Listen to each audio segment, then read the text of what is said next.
All right, time for a little update. This probably will be actually pretty quick, hopefully.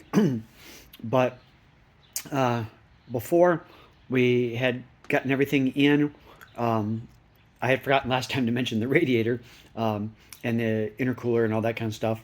But that's all in and going, and I've just been working on the exhaust and the V-band uh, style setups that I had shown before, and got those welded on the exhaust.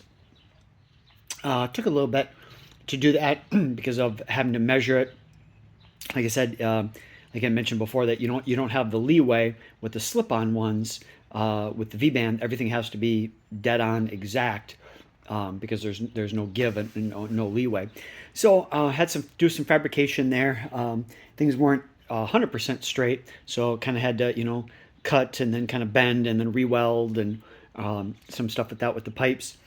Can't really see it. Obviously, it's under the car, and probably better I wouldn't show you anyways, because my welds are not great. They function, but they are not good. I was getting kind of the hang of it towards the end.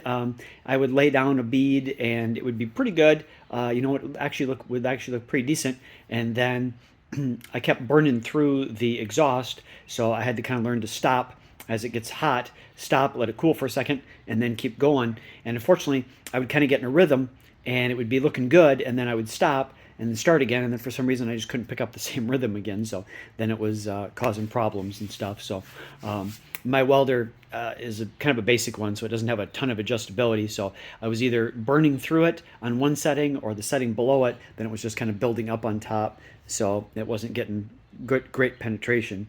But I used the grinder and kind of ground it down to make it at least look a little bit better. But like I said, it does seem to function and stuff like that. So had a few little problems with it. One piece I actually cut. It was weird. I measured it, and it ended up being short, or sorry, it ended up being long, and I specifically cut it long. So then I measured to take a little bit off, and somehow I took off more than I had measured, which I still don't understand because I measured it twice, but for some reason I ended up taking more off. So then I had to put a little bit back on again. So I had to cut it, and actually had a local shop do that for me just so it was straight and everything. Cut it, and then I had a little piece, but he said it would be too hard to cut that, so he just cut me off a little piece of one of his one of his big pipes, and so we cut it, and then I welded that back in the middle and got it in, and it actually works now. I could have actually, I guess, added just a touch more to it, but to give a little bit more space back by the fuel tanks, the saddlebag fuel style tanks. You can almost get your finger in between there, so there's about just under half an inch space there. Could have been a little bit more. Probably could have maybe been maybe 3/4 of an inch there, so maybe another quarter of an inch I could have added. But either way, it's not hitting, so that is good, and it works. Otherwise, that is about it. I did get the coolant put back in. I guess actually this isn't going to be super short. Sorry. I got the coolant put back in for the intercooler and this supercharger intercooler and stuff like that. I didn't have enough coolant. I'll have to pick some up tomorrow so that I can get the coolant in for the radiator and stuff like that. I did get the oil in, but talking with a new tuner that from one of the YouTube channels that I watch, Brutal. There's a new tuner that has been talking to and working with a little bit. He has a site called All Stock Racing, even though it's kind of funny because stuff he doesn't is not stock, but that's kind of just his site. He seems like a nice guy. I talked to him a little bit, but he does want me to do a couple things. He wanted me to test or not test, but have the injectors clean and flow checked and stuff like that. But unfortunately, they're already in, and I don't really feel like taking it apart again. So we'll see if we have problems. I'll have to pull it and pull not the whole engine, but pull the supercharger and pull the injectors out and send them off to Greg at Calibrated Success and have him clean them and flow test them and stuff like that. But hopefully, he won't have a problem with that.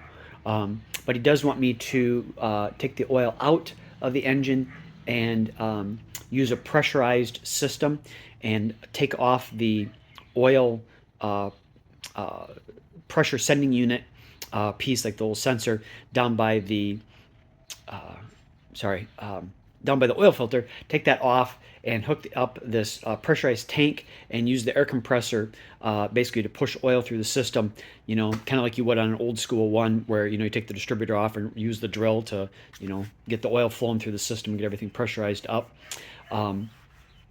So he wants me to do that just to be on the safe side so that nothing is causing any problems on startup. So I ordered one from Summit and I'll drain the oil out when that comes. And then hopefully it's awful tight fit up inside there. Again, it's kind of hard to show you, but up underneath the engine, you got the headers and where the oil filter is and a bunch of other stuff. So it's pretty tight fit, but I think I can get hopefully up in there to get that out. And then that system that I bought from Summit does have like a 90-degree style end on it. So even though it's tight up in there, hopefully I can get it screwed in. And then, like I said, with that 90-degree, it'll kind of get around some of that space that's up in there. So get that. And then, like I said, get the oil pressurized. And then hopefully we will be good. I think I mentioned last time, I did pressure test and have the injectors, the fuel system, sorry, pressure tested and everything good to go with that. So that's kind of where we're at. That pressurized tank system should be here on Wednesday, I think, from Summit. So hopefully, maybe, if we're lucky, by next weekend, maybe able to have it fired up. Like I said, just taking a little bit longer because he wanted to do that extra step of doing it that way instead of, just like pulling the fuses for the injectors and for the fuel system and just turn the car over a bunch of times and kind of, run the oil through the system that way. He'd rather I not do that. He wants to do it this way. So we'll do it this way, I guess, to be on the safe side. But sorry, I thought it was going to be short, but as I started talking, I came up with a few other things, so ended up being a normal length video. But I will show you quick the exhaust. I was able to get it to line up a little bit better before. The one side was out a little bit farther than the other, so they weren't exactly lined up. But this time, they are not 100%, but they are awful darn close when I kind of measure it. So they are, like I said, not quite. I do believe this one is out just a touch more, but it is pretty close. So they should be not too bad, but definitely looking better than they did before. So should hopefully be good as far as that goes. So, but sorry, I said I was going to keep it short and I did not. But otherwise, that is about it. Hopefully, fingers crossed, next weekend we may be able to tune. Like I said, I talked to that tuner that Brutal had talked about on his YouTube channel. Seems like a cool guy. He's a Ford tuner and Mustangs and stuff like that. I was going to work with the shop in town. I bet you they could do it, but they do all kinds of vehicles. So I thought since this guy is willing to do it remote, and he is more specific Ford, I thought it might just be a little bit better. Given, as you guys know, the problems I've had in the past with tuners and the struggles, this guy is specifically Ford, so hopefully will be good and does a lot of Mustangs. So otherwise, sorry for it being long again, but thanks for watching. Bye.